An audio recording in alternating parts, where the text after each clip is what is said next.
Bueno, la propuesta que hemos desarrollado para este año es una propuesta integrativa, novedosa, fresca, que tiene que ver con la Gestalt Viva de Claudio Naranjo y que es una vuelta a los orígenes. ¿Qué significa eso?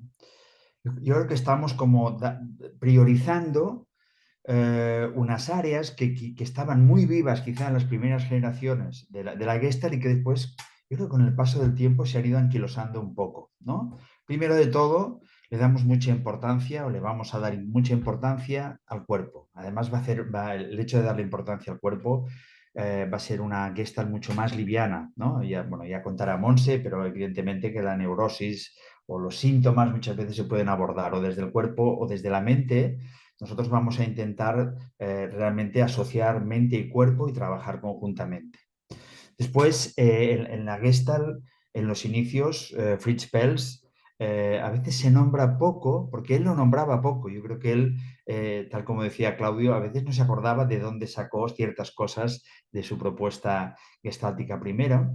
Es el teatro, la importancia del teatro, ¿eh? Para eso hemos fichado, estará en el equipo Catalina Gadó, que es una terapeuta también del SAT, en el que trabaja con teatro en el sentido que muchas veces oye, las peleas internas tienen que ver con los personajes internos que se pelean. Entonces vamos a sacarlos y vamos a poder interaccionar, pero dándole mucha importancia a lo que es la capacidad de expresar de esas energías, porque en realidad son energías internas.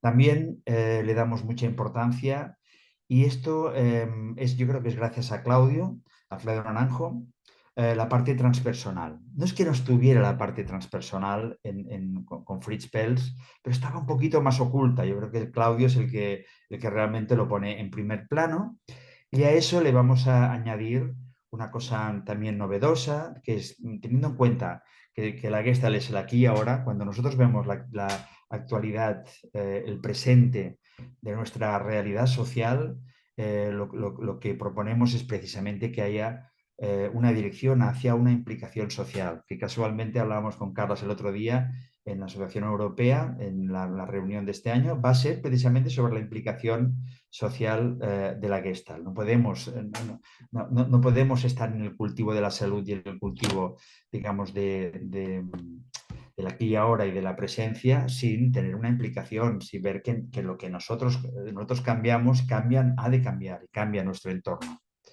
Digamos que históricamente se hablaba de las dos gestas, ¿no? Una Gestalt del Este, Cleveland, Laura Pels, que era como la Gestalt de Corbata, es la Gestalt de Corbata, la Gestalt mucho más psicoanalítica, y una Gestalt del Oeste, la más loca, más, ¿cómo diríamos?, más espontáneamente ateórica y más chamánica, que es la de Fritz Perl, el creador de la Gestalt, pero yo creo que actualmente ya tiene una entidad propia lo que es la Gestalt viva Claudio Naranjo, y nosotros estamos apostando por una Gestalt viva Claudio Naranjo. ¿Y qué significa eso? Que es un poco lo que vamos a abordar o que entre todos vamos a intentar explicar un poquitín qué significa.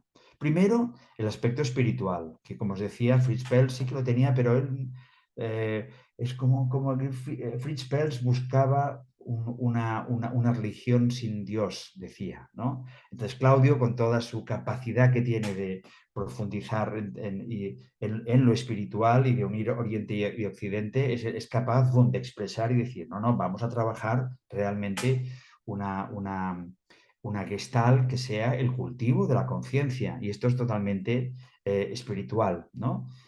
Cultivo de la conciencia que gracias a él nosotros hemos aprendido a través de los ARCH y a través del enneagrama ver las estructuras caracteriales, conócete a ti mismo, decía Sócrates, ¿no? Y ese conócete a ti mismo es date cuenta cómo te haces daño, cómo haces daños a los demás. Esa es una parte transpersonal muy claudiana y que realmente está presente. Después, como os decía, el trabajo con los personajes, el trabajo con el autoconocimiento. ¿Qué significa el autoconocimiento?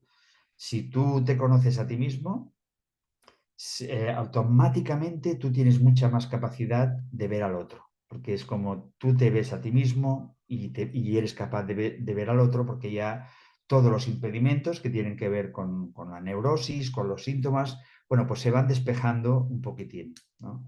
Y después un asunto muy importante que casi ha sido prohibido dentro de la psicología, el amor, ¿no? Yo creo que la psicoterapia gestal claudiana habla del amor.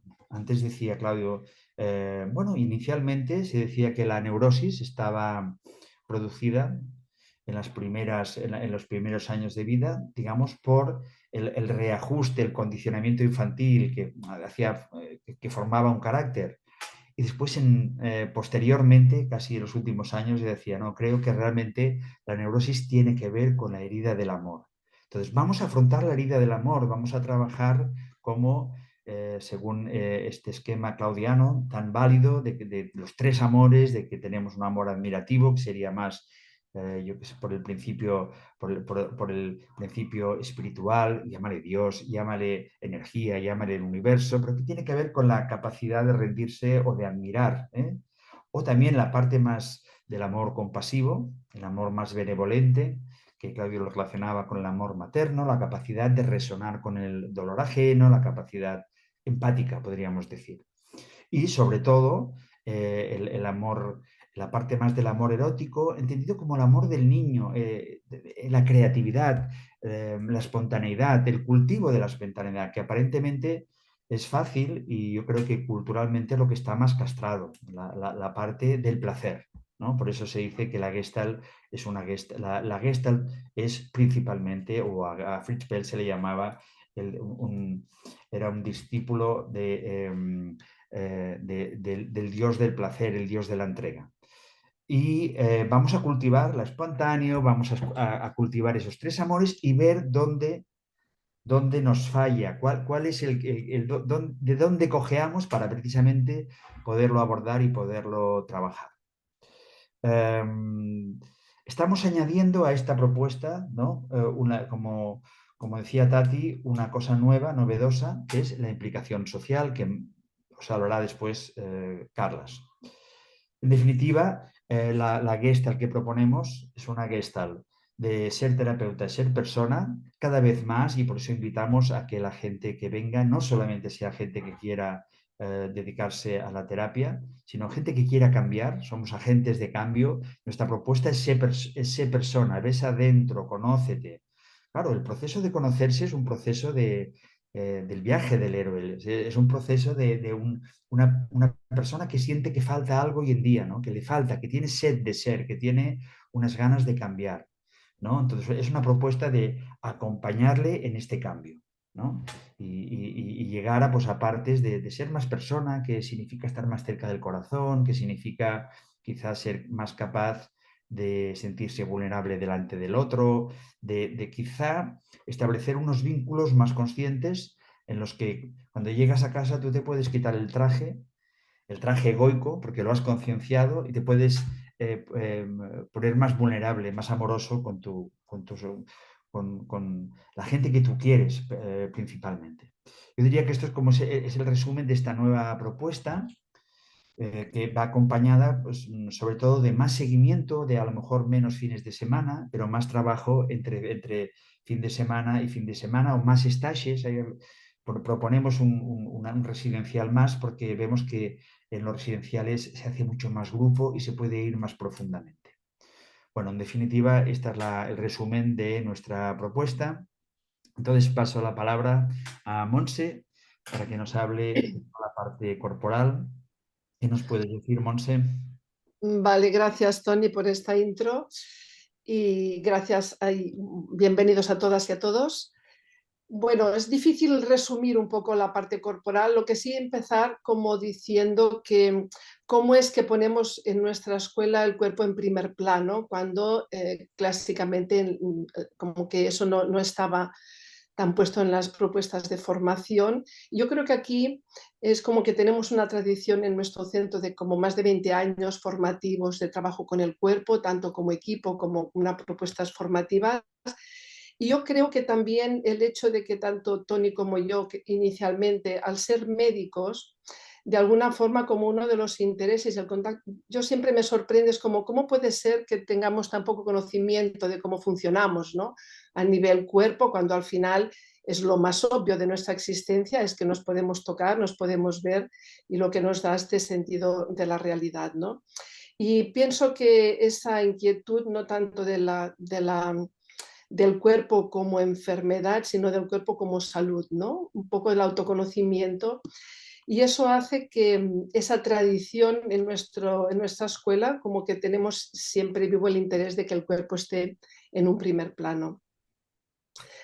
Al fin y al cabo, podríamos preguntarnos si queremos una existencia fantaseada, como fruto de algo idealizado y en nuestras fantasías, o si queremos una existencia real, ¿no? Como más vivenciada. Y esto es lo que nos da el cuerpo, esa dimensión de percepción real y de estar anclados en nuestra realidad. Sea esto lo que sentimos, lo que experimentamos, con nuestras luces, con nuestras sombras, pero que de alguna forma esa integración de la que hablamos, que nos define, tiene que ver con eso, con integrarnos en la realidad. Entonces, por decir un poco 4 puntos importantes, aparte de ese aspecto que tú nombrabas de la salud, Tony, como de la salud en el sentido de que, eh, casi como de la responsabilidad, un punto es la resensibilización, es como recuperar nuestra sensibilidad. ¿Qué significa esto? Que de alguna manera para limitar nuestro dolor y para limitar nuestra percepción de algunas vivencias, hemos necesitado disminuir nuestra sensibilidad, ¿no? Entonces, de alguna forma, este es un punto importante porque justamente en la Gestalt, como que la información de nosotros la tenemos a través de la sensibilidad, de las sensaciones, ¿no? Con lo cual, ponemos mucho énfasis en la recuperación de la resensibilización de nuestra experiencia corporal para tener el máximo de información de quiénes somos y de cómo nos sentimos.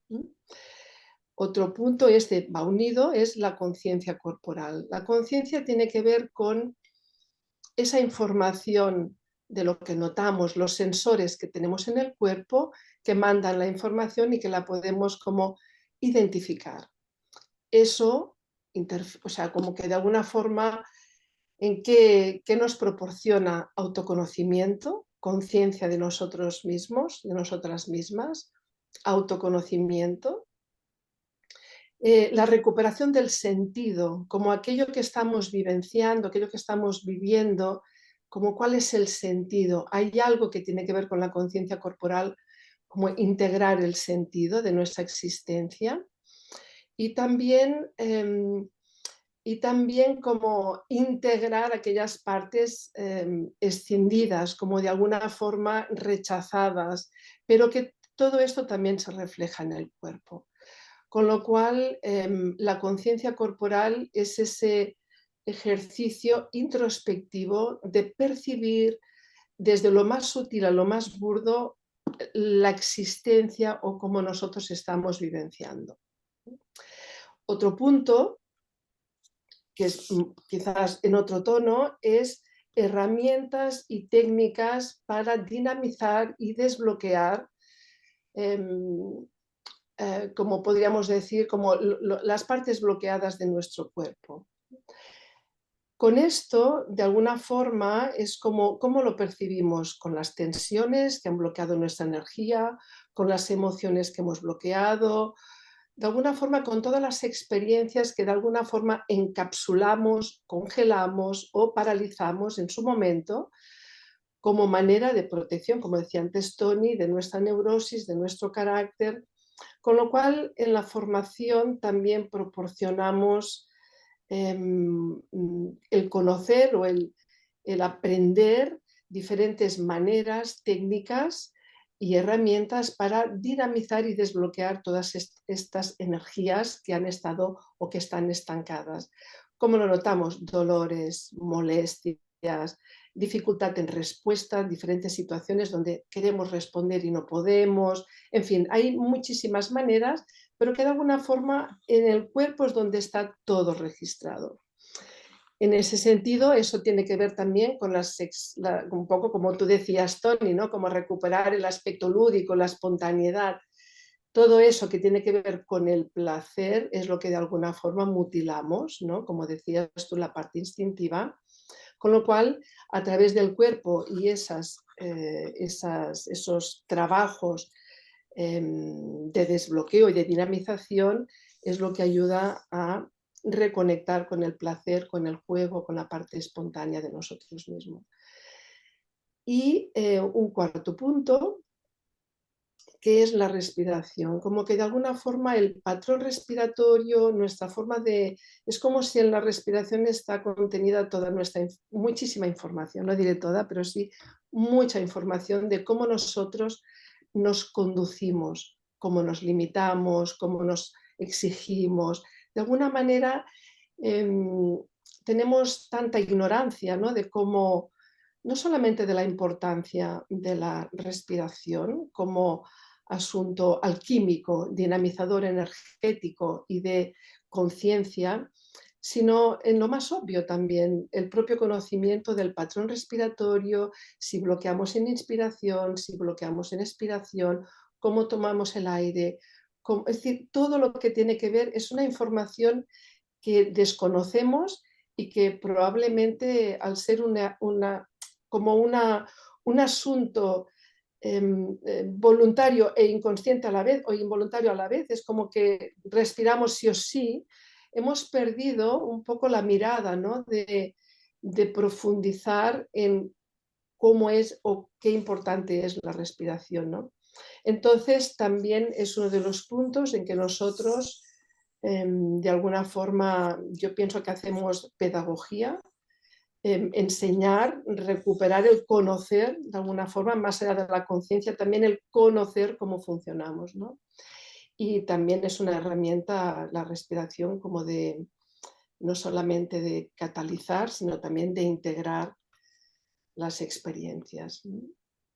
En cierta manera, bueno, habría muchísimas más cosas que decir con el cuerpo en cuanto a la Gestalt, como todas las técnicas expresivas, todo lo que tiene que ver que tenemos bloqueado, que no podemos dar respuesta, en fin, recuperando un poquito como tú decías, Tony, no solamente el placer, sino también la capacidad de ser responsables, que es cómo podemos dar respuesta a aquellas situaciones en nuestra vida, ¿no?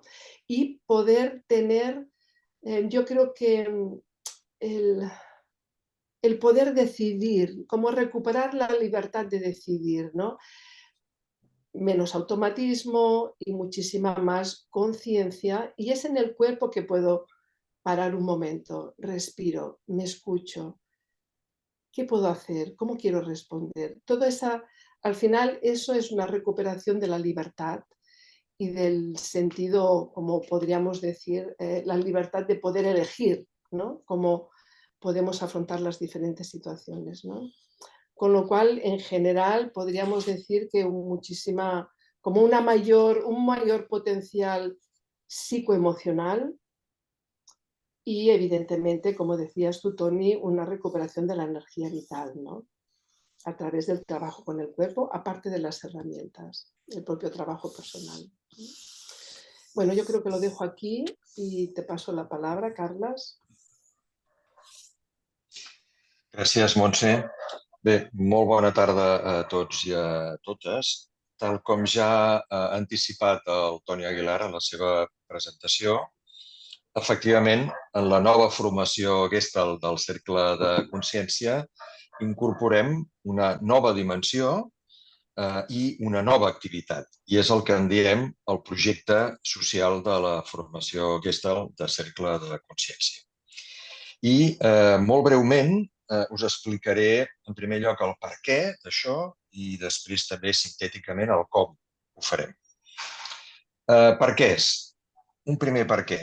Per potenciar, per reforçar el compromís ètic i social de la Gestalt davant la crisi social i ambiental que en aquests moments afecta la humanitat i el planeta. Tal com us ha dit també el Toni, no és una preocupació que tinguem només nosaltres, és una preocupació que en aquests moments té la psicoteràpia i té la Gestalt a nivell internacional. I també volem reforçar com a equip, com a institució, la nostra contribució humanista a aquestes crisis que ens afecten com a persones, com a humanitat i com a planeta.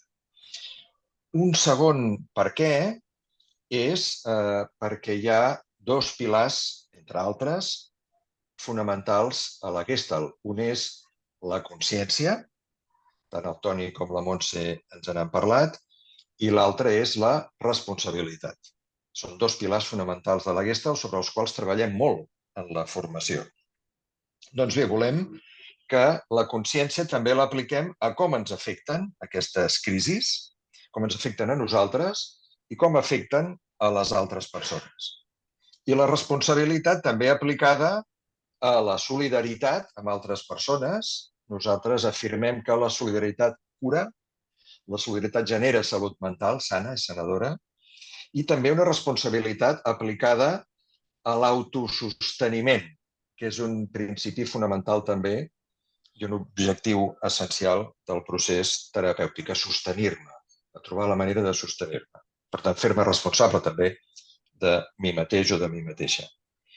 Un altre per què és perquè volem distanciar-nos o allunyar-nos o com a mínim posar a debat o posar en qüestió una teràpia adaptativa de la resignació i d'aquí anar cap a una teràpia, en canvi, de la consciència, de la responsabilitat, de l'empoderament personal i col·lectiu per confrontar les causes i les relacions que generen el malestar i la malaltia mental.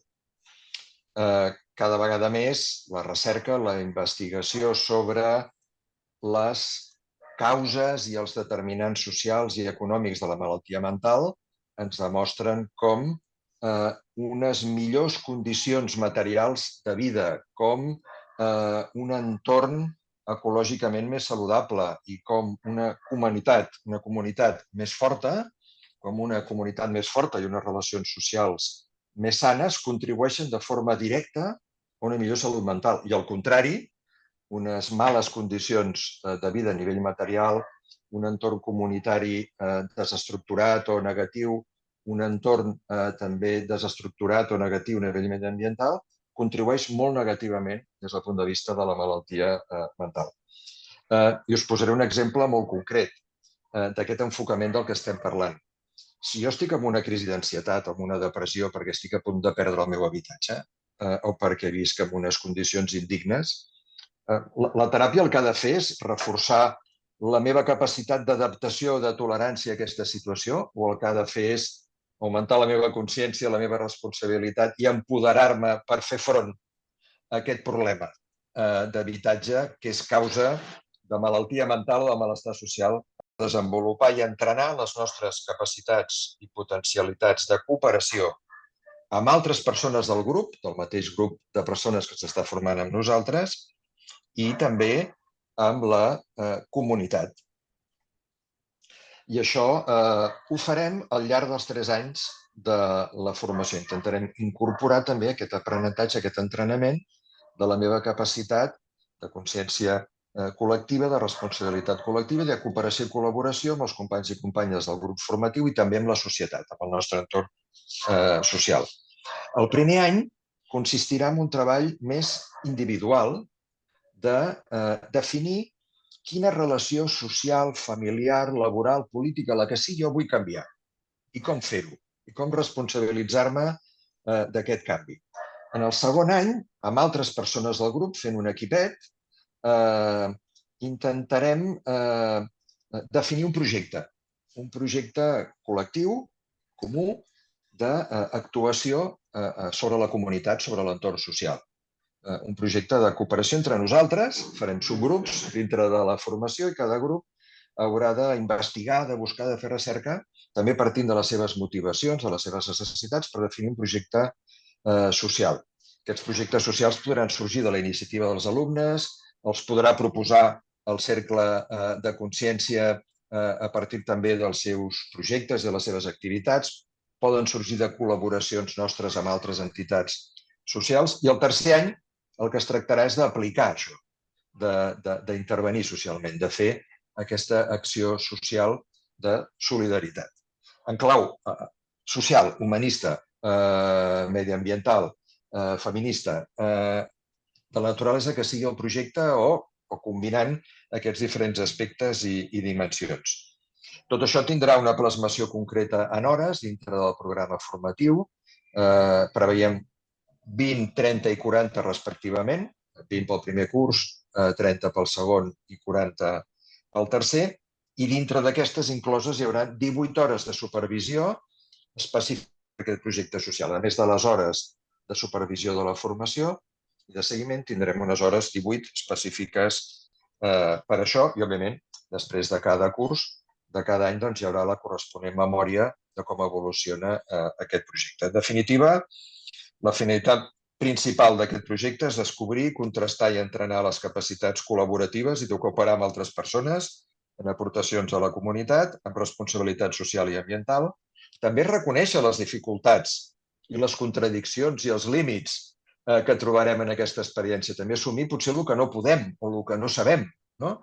En aquest equilibri entre compromís amb la comunitat i autosostenir-se, responsabilitat d'un mateix, i també practicar l'ajuda mútua, buscar solucions, buscar alternatives i, en definitiva, aprendre a utilitzar les eines de la Gestalt amb aquest enfocament humanístic integratiu que li volem donar cada vegada més a aquesta formació.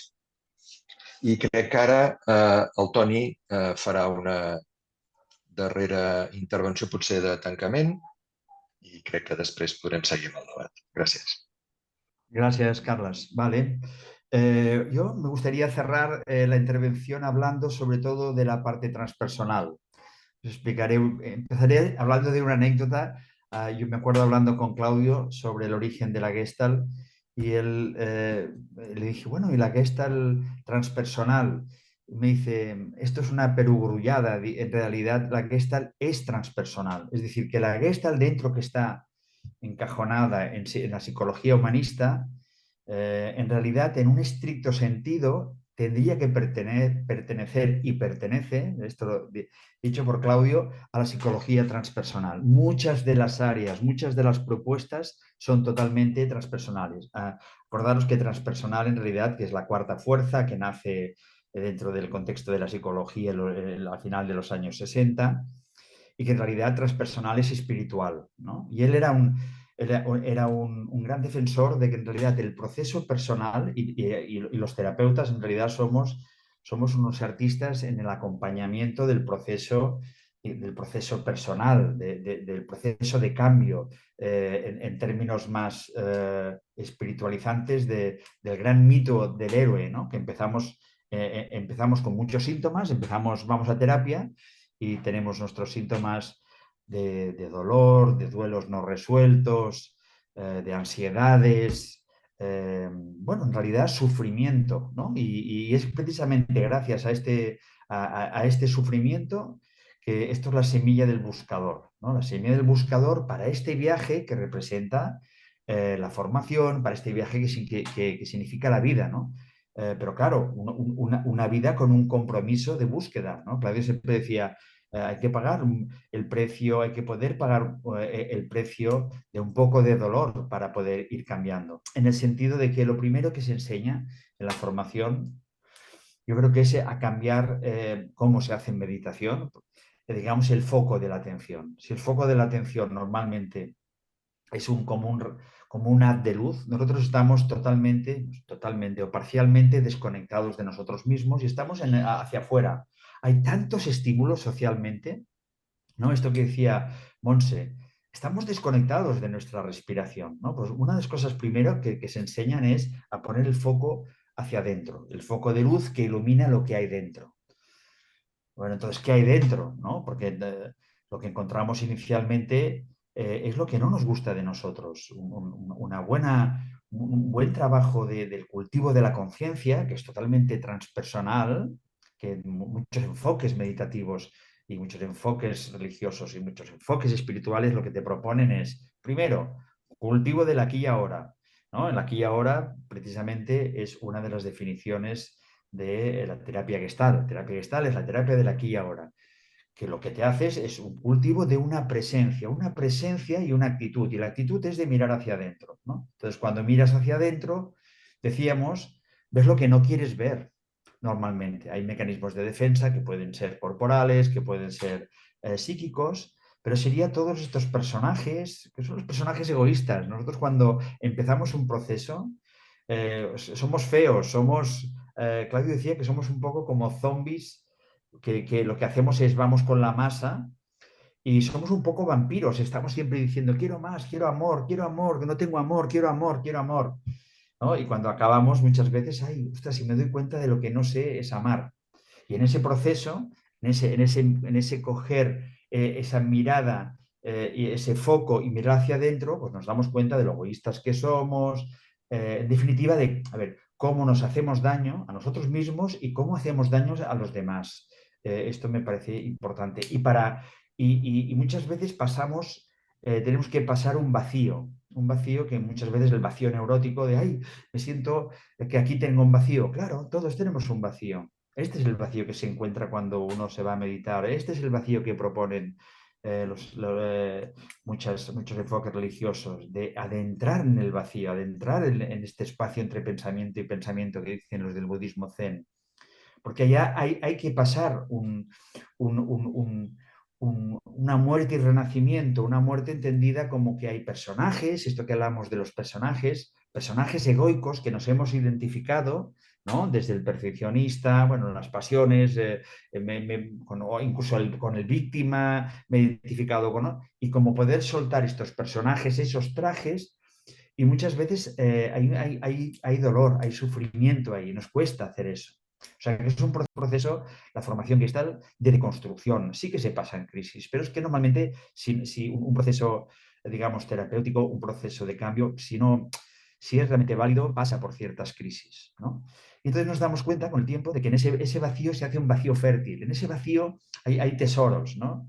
Y un decía, bueno, hay la sombra dorada. Y yo creo que es cuando llegamos a la otra orilla entendida como, bueno, cuando realmente nos conocemos, nos desidentificamos de esos personajes que nosotros pensábamos que éramos, y entonces aparecen cosas maravillosas, ¿no? Como puede ser la capacidad de eso, de sentir la vulnerabilidad, la empatía, la compasión, o sea, resonar, nos ponemos más sensibles, resonamos con el dolor ajeno y de ahí el asunto también de la implicación social. ¿Cómo no vamos a estar resonando con la actualidad que nos está pasando?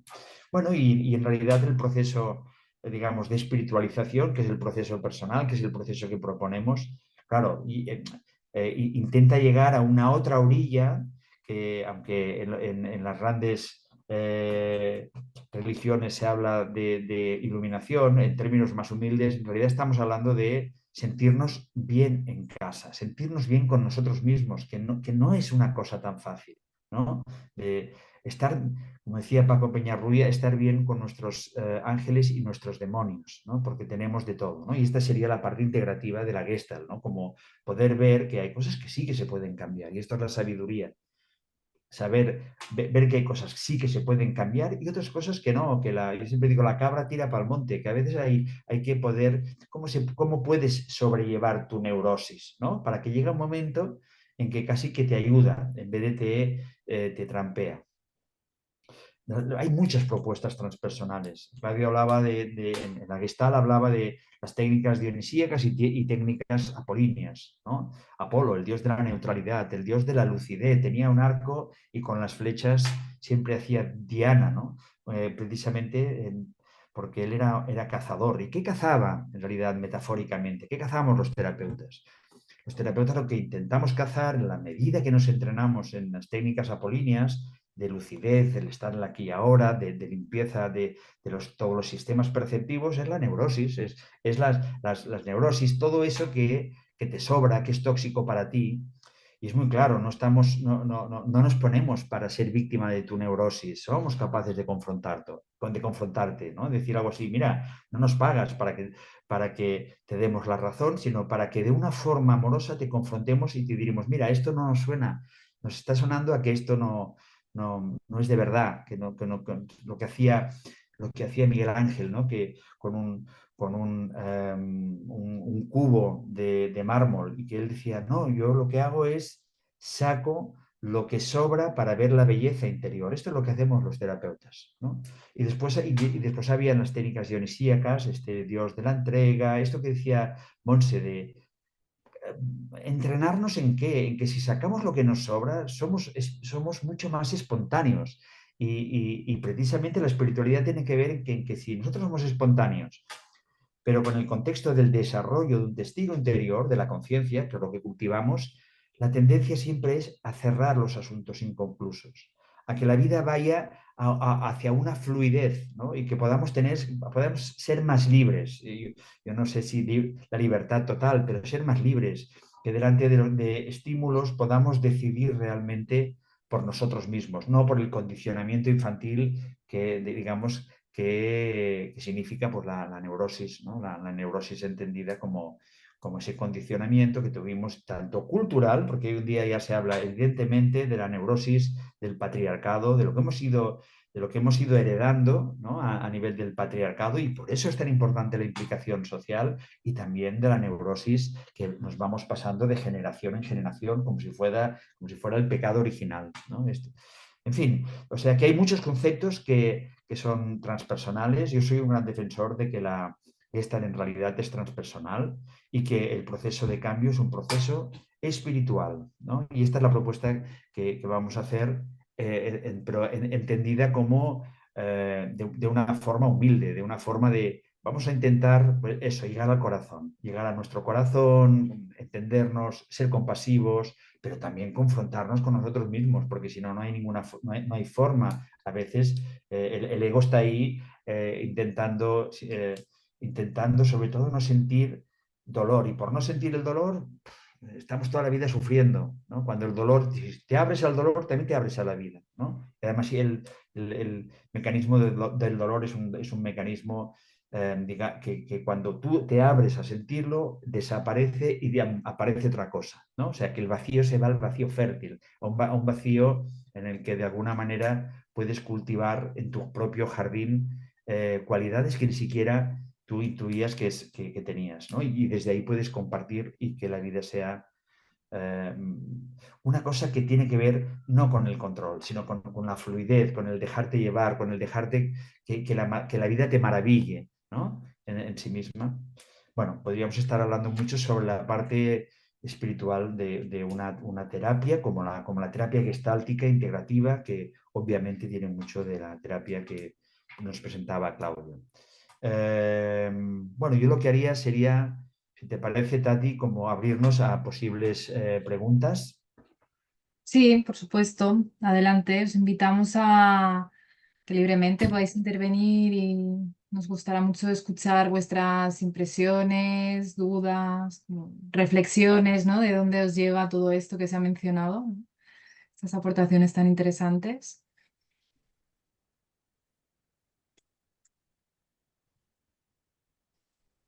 Bueno, si nadie habla, voy a hacerlo yo, como parte del equipo. Qué bien escucharos, Tony, Monse y Carlas, con esta propuesta que, bueno, trabajada, ¿no? Y que estamos en ello y que, ay, que a mí me alienta mucho, sobre todo teniendo presente, bueno, lo que decíais antes, ¿no?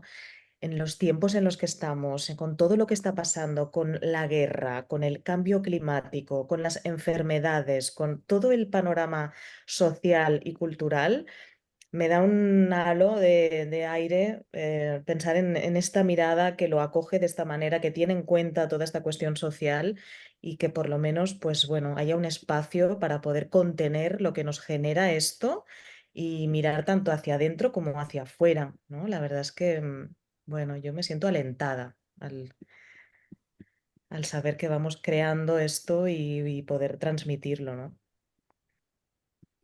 Ojalá os haya movido algo a las personas que habéis estado escuchando.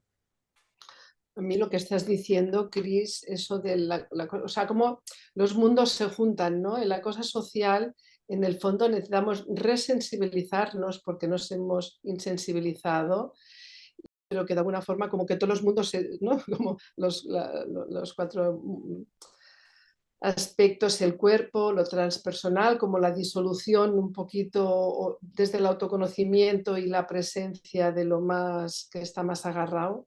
y evidente lo social. Yo creo que actualmente es el gran motor, ¿no? Una de las grandes motivaciones que necesitamos recuperar.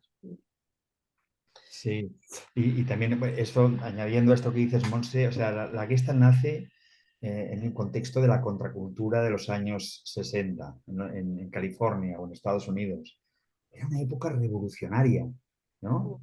Eh, que evidentemente era un movimiento que era político, que eran movimientos sociales, que el arte, ¿no? Y yo creo que esto es lo que poco a poco se ha ido anquilosado y creo que ahora el momento presente requiere otra vez como una pequeña revolución, ¿no? La pequeña revolución que se puede hacer desde lo individual y desde una formación. Pero yo desde aquí propongo este atrevimiento, esta formación, ¿no? Más fresca e implicada. No, el placer es una revolución, ¿no? El bienestar es una revolución, de alguna forma, ¿no? De alguna manera. Es decir, que yo creo que la cosa social es también poner acción, pensar, que podemos, o sea, como ese desarrollo del proyecto, pero el bienestar es una revolución, porque si no estamos... El pensamiento claudiano siempre era dentro de los tres amores, dentro de los tres centros, el que está más castrado por el patriarcado sería el eros, ¿no? Es decir, el niño interior, ¿no? El niño interior en realidad no, el patriarcado, el pater familia, la propuesta es muy castradora del niño, ¿no? Por supuesto de la madre, pero también del niño, ¿no? Tenemos miedo a dejar el instinto. Yo creo que esto con Nietzsche y con Reich ya empezó a abrirse, pero yo creo que la terapia Gestalt y la terapia Gestalt, digamos, integrativa, claudiana, precisamente es hacia la liberación del instinto, le tenemos como miedo, ¿no? Entonces, no, ahí está la raíz, ¿no? Porque cuántas veces desde el mundo cristiano que nos ha influenciado tanto, el amor empieza por uno mismo, pero por uno mismo de verdad. ¿Cómo vamos a dar algo que nosotros mismos no nos damos, ¿no? Que es atender a ese niño espontáneo que tiene, yo creo que lleva el regalo, lleva el regalo del placer, ¿no? El placer bien entendido, Sí, evidentemente. sí, sí, claro. Jo crec que hi ha un gran autoengany, un gran autoengaño, que és el de jo sol puc, jo solo puedo. Um, I és veritat, hi ha determinats corrents terapèutics que pretenen fer creure això, que un sol pot. No? El sistema capitalista també pretén convèncer-nos d'això, no? Si guanyes, si ets guanyador o guanyadora, podràs, no? I és un autoengany, perquè sols i soles no podem, ni podrem, no? Però que difícil és relacionar-se saludablement, col·laborativament, cooperativament, que difícil és, no? I davant d'aquesta dificultat i d'aquest fracàs, un mecanisme de defensa és continuar pensant que sí, que jo sol podré, o bé al contrari, tancar-se i aïllar-se, no? Pel fracàs en l'intent de viure comunitàriament.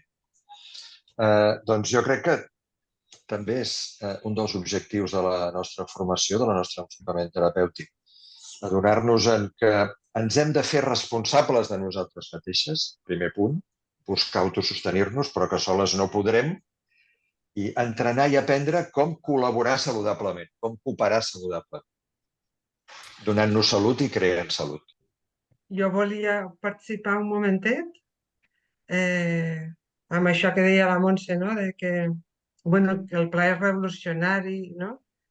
És que la Gestalt és revolucionària de per si, no? El silenci en un món tan sorollós és revolucionari, no? El benestar, l'escoltar-se és revolucionari, anar a poc quan tot va tan ràpid és vincular-se, no? És revolucionari, o sigui, la Gestalt en si és revolucionària, no? Llavors, crec que tenir fe és revolucionari també en aquest món, no? Recuperar la fe en nosaltres, en els altres, tot el tema que té a veure amb tot el tema comunitari, no? Llavors, me sembla molt xulo, no?, com obrir també, com anar, bueno, com us escolto, anant, bueno, el títol era anant a l'origen de la Gestalt, i per mi és això, no?, és com, estem parlant d'algo més essencial, no?, i que em sembla que està molt bé, que és revolucionari tenir-ho en compte i que m'alegro d'escoltar-vos. I em venia de gust també em venia de gust, no, com feia temps que no us veia, al Toni i a la Montse, que són els que el conec més, i també em venia de gust d'escoltar-vos una mica. Gràcies. Gràcies a tu, Tina. Gràcies, Tina. Sí, almenys poder ser responsables, no? Que és una de les parts més importants dintre de la Gestalt, no? Que t'ensenyen a ser responsable. Què vol dir ser responsable? Mira, jo no sé si tinc fe o no, però l'únic que sé és que tinc una àrea d'acció i que vull ser responsable amb l'intent, no? Amb poder fer el que jo pugui fer, no? Pel canvi. Daros las gracias por todas las aportaciones interesantes que nos habéis, en las que habéis puesto luz, ¿no? Como que volver al origen tiene mucho que ver, ¿no? Con volver al corazón y volver a lo esencial. Y qué bien, y celebrar que hay formas, ¿no? De que esto sea posible. Que bueno, muchas gracias a todas y a todos también por estar aquí, por participar y también por aportar conciencia a esta causa. Muy bien. Muchas gracias. Vale, gràcies.